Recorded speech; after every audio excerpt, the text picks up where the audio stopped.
Welcome back to the stash. It's that time of the week again when we take a look at the latest installment of The Amazing Spider-Man. And I'll tell you, we are very lucky because this issue is the final issue of the Gang War storyline. I thought the Goblin Sins one was pointless, but man, how I was wrong on that one. This has got to be one of the most dragged out, the most boring, the most mediocre story of Zeb Wells' spell as a Spider-Man writer so far. But before we get into that disclaimer, I am still recovering from this cold I've got, so if my voice sound a little bit weird, that is why.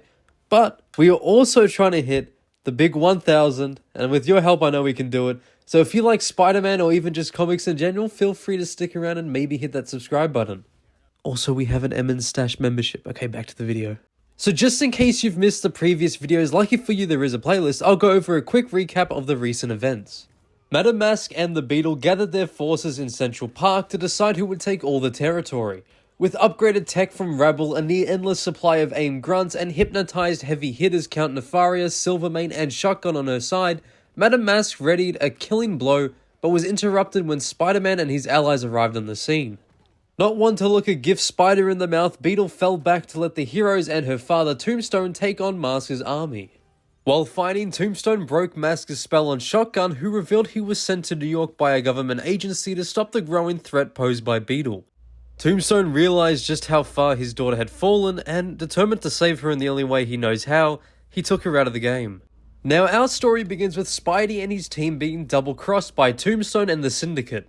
Who would have guessed a bunch of criminals can't be trusted? Them backstabbing the heroes really caught them off guard too, since they all pretty much forgot how to fight.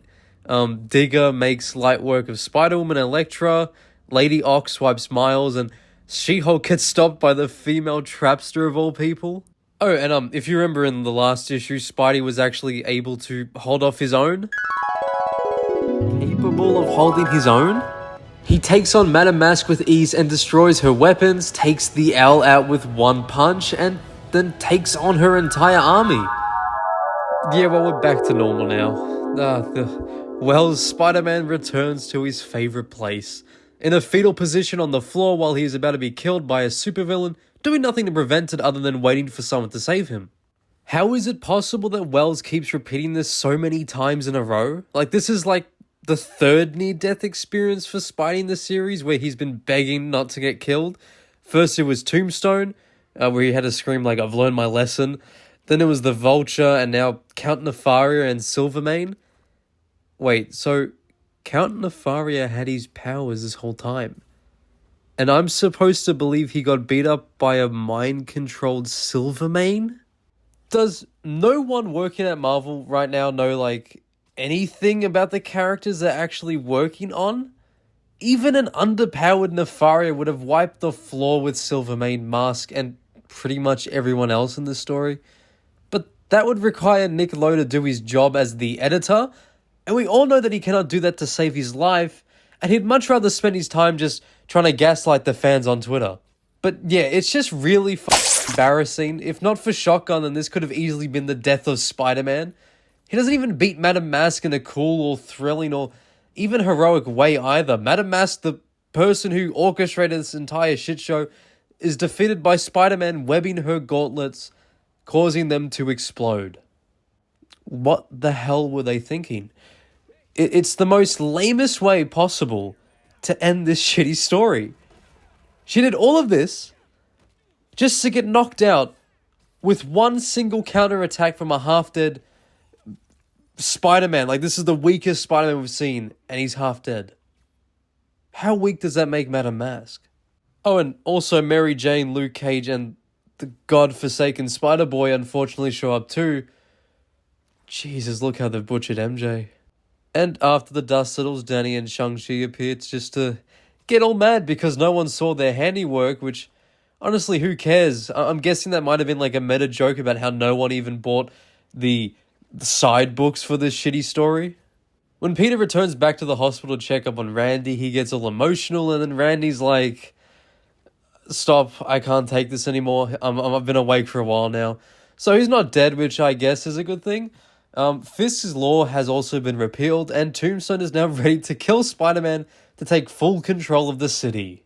So this terrible thing ended, and I wonder what new terrible thing Zeb Wells will bring us now.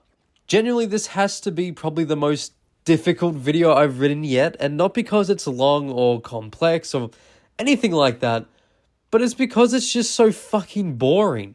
Zeb Wells is such a terrible writer, and I'm tired of seeing his name on every issue of The Amazing Spider-Man. I'm sick of him ruining this character. And don't you just love when after a meandering and pointless boss fight, the story goes right back to the status quo that got old in 2007? I just absolutely love when stories go nowhere, have zero stakes, and affect absolutely nothing.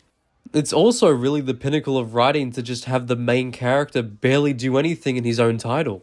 It'd be funny if it weren't so pathetic. No, what the heck, I'll laugh anyway. Now listen, if we take away all the rage-baiting plot devices, all the horrendous art, sorry John, all the continuity errors, all the incorrect power scaling, and everything else that's wrong about this book, it still committed the biggest sin a story can make. It was one of the most mundane and forgettable Spider-Man stories I think I've ever read. It was a chore to read and to write about, and that's something that a good story would never put you through. So Zeb Wells, after everything, your story was the worst thing it can be, and that's simply boring.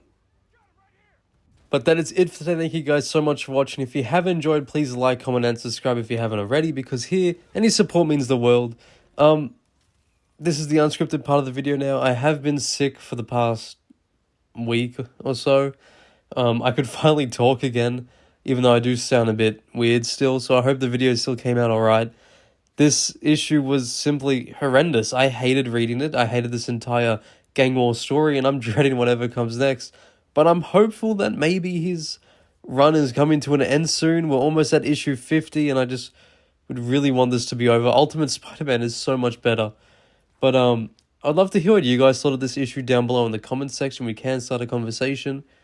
And yeah, I'll try to get some more videos out soon, and we'll continue that journey to reach 1,000 subscribers. And I really hope we can do it, and the support's been incredible already, so thank you for that. But yeah, thank you guys again for watching. Be sure to tune in next time. Same web time, same web channel. See you in the next one.